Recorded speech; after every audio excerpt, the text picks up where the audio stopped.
Hello and welcome to Saturday Civics with your Uncle Billy. I am your Uncle Billy. Now today we are going to turn our attention to the Constitution of the United States. It will take about 30 minutes to be read to. However, we're going to divide it in half, so the first half of our presentation today will be Article 1, which takes 15 minutes. Now you will be doing your civic duty by listening to and being read to or reading the Constitution of the United States. For that, I want to thank you, and I want to wish you a wonderful Saturday and many more Saturdays to come, being the good citizen that you are.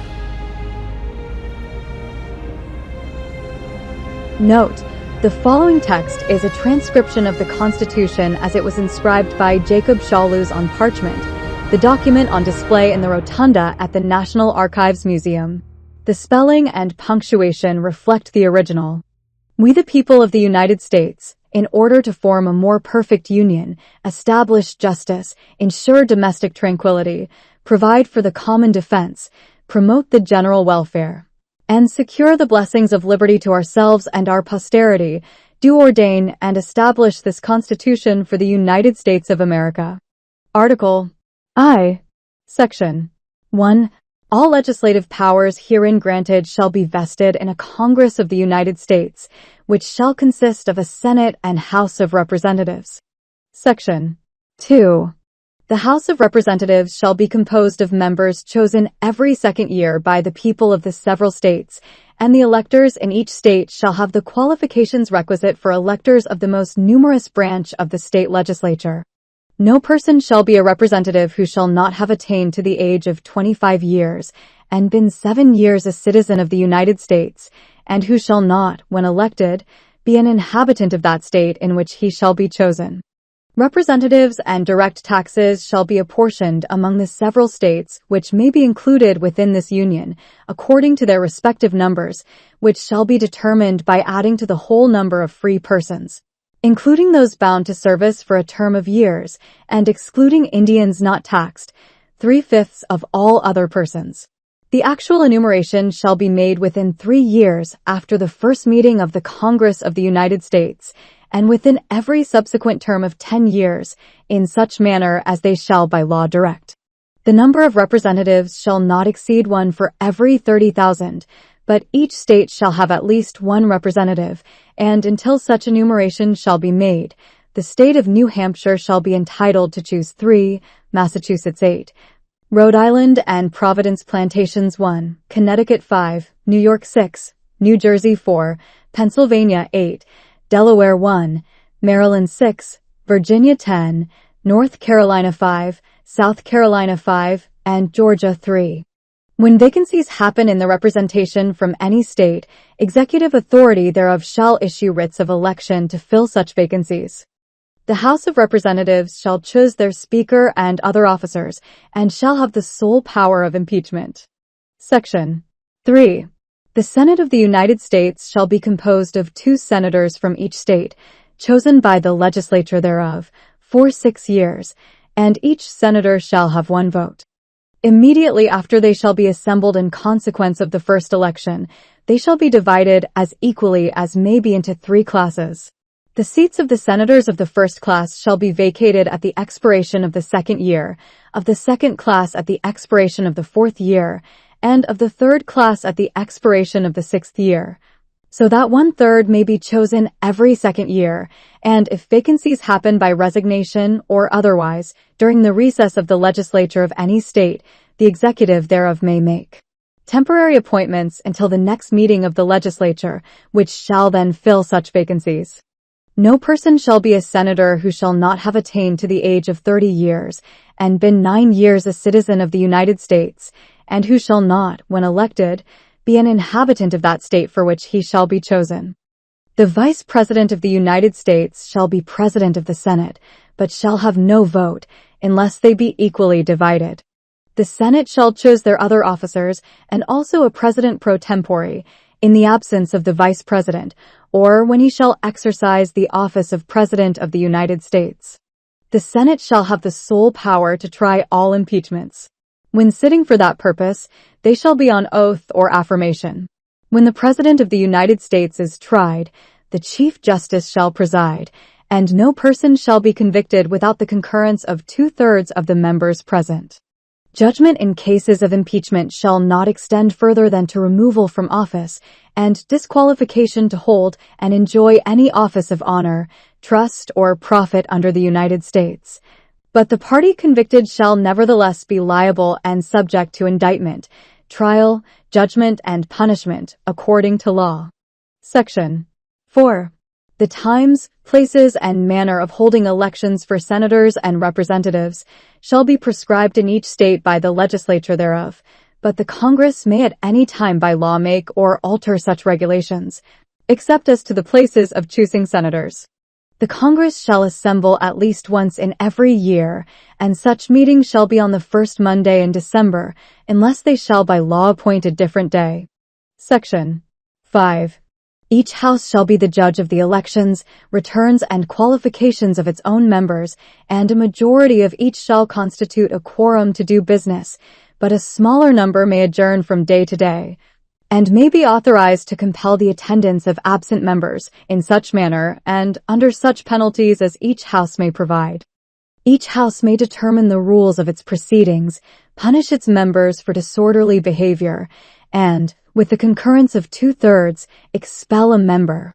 Each house shall keep a journal of its proceedings, and from time to time publish the same, excepting such parts as may in their judgment require secrecy, and the yeas and nays of the members of either house on any question shall, at the desire of 1/5 of those present, be entered on the journal. Neither house, during the session of Congress, shall, without the consent of the other, adjourn for more than 3 days, nor to any other place than that in which the two houses shall be sitting. Section 6. The senators and representatives shall receive a compensation for their services to be ascertained by law and paid out of the Treasury of the United States. They shall in all cases, except treason, felony, and breach of the peace, be privileged from arrest during their attendance at the session of their respective houses and in going to and returning from the same, and for any speech or debate in either house. They shall not be questioned in any other place. No senator or representative shall, during the time for which he was elected, be appointed to any civil office under the authority of the United States, which shall have been created, or the emoluments whereof shall have been increased during such time. And no person holding any office under the United States shall be a member of either house during his continuance in office. Section 7. All bills for raising revenue shall originate in the House of Representatives, but the Senate may propose or concur with amendments as on other bills. Every bill which shall have passed the House of Representatives and the Senate shall, before it become a law, be presented to the President of the United States.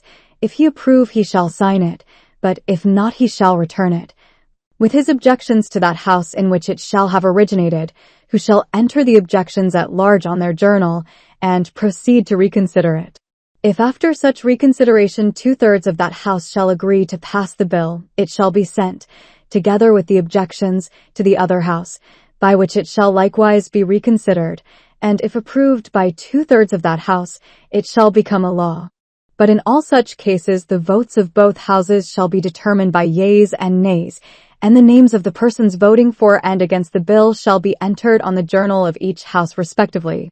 If any bill shall not be returned by the President within 10 days, Sundays excepted, after it shall have been presented to him, the same shall be a law, in like manner as if he had signed it, unless the Congress by their adjournment prevent its return, in which case it shall not be a law.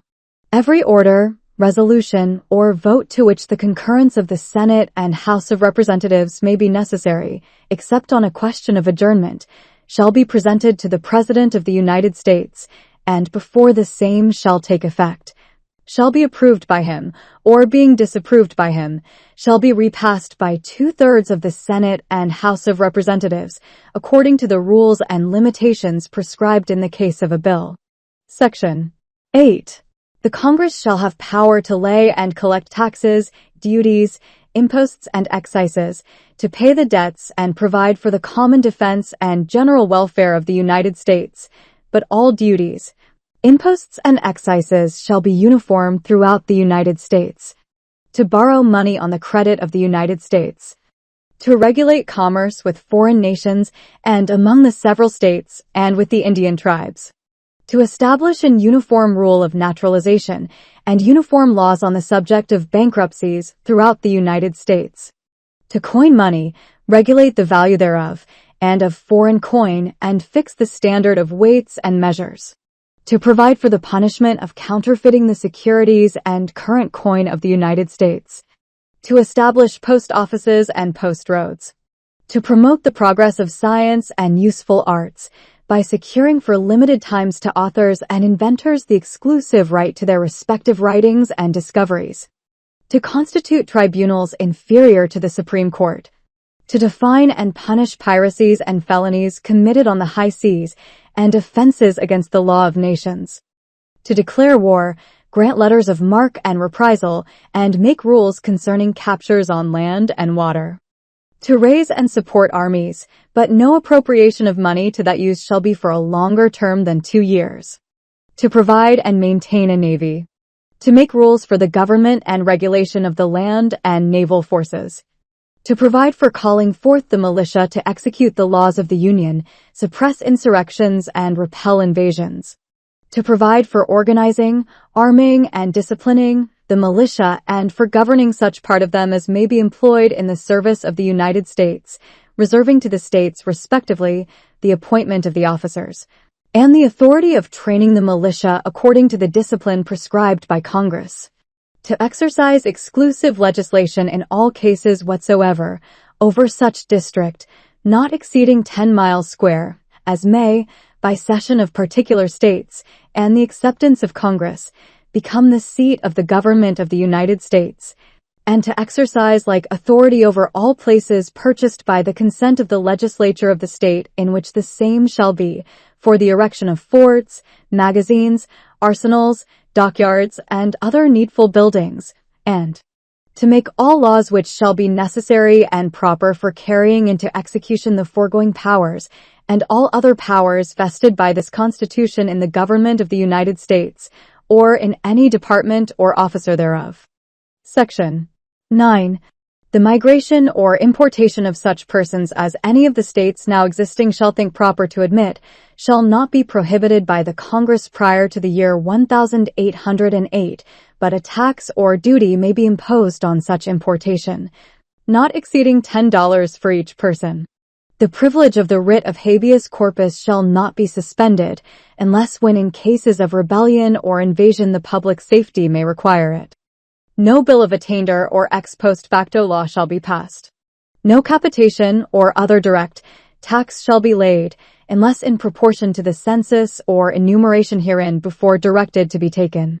No tax or duty shall be laid on articles exported from any state. No preference shall be given by any regulation of commerce or revenue to the ports of one state over those of another, nor shall vessels bound to, or from, one state be obliged to enter, clear, or pay duties in another. No money shall be drawn from the Treasury, but in consequence of appropriations made by law, and a regular statement and account of the receipts and expenditures of all public money shall be published from time to time. No title of nobility shall be granted by the United States, and no person holding any office of profit or trust under them shall, without the consent of the Congress, accept of any present, emolument, office, or title of any kind whatever, from any king, prince, or foreign state. Section 10. No state shall enter into any treaty, alliance, or confederation, grant letters of marque and reprisal, coin money, emit bills of credit, make anything but gold and silver coin a tender in payment of debts, pass any bill of attainder, ex post facto law, or law impairing the obligation of contracts, or grant any title of nobility. No state shall, without the consent of the Congress, lay any imposts or duties on imports or exports, except what may be absolutely necessary for executing its inspection laws, and the net produce of all duties and imposts laid by any state on imports or exports shall be for the use of the Treasury of the United States, and all such laws shall be subject to the revision and control of the Congress. No state shall, without the consent of Congress, lay any duty of tonnage, keep troops, or ships of war in time of peace, enter into any agreement or compact with another state, or with a foreign power, or engage in war, unless actually invaded, or in such imminent danger as will not admit of delay.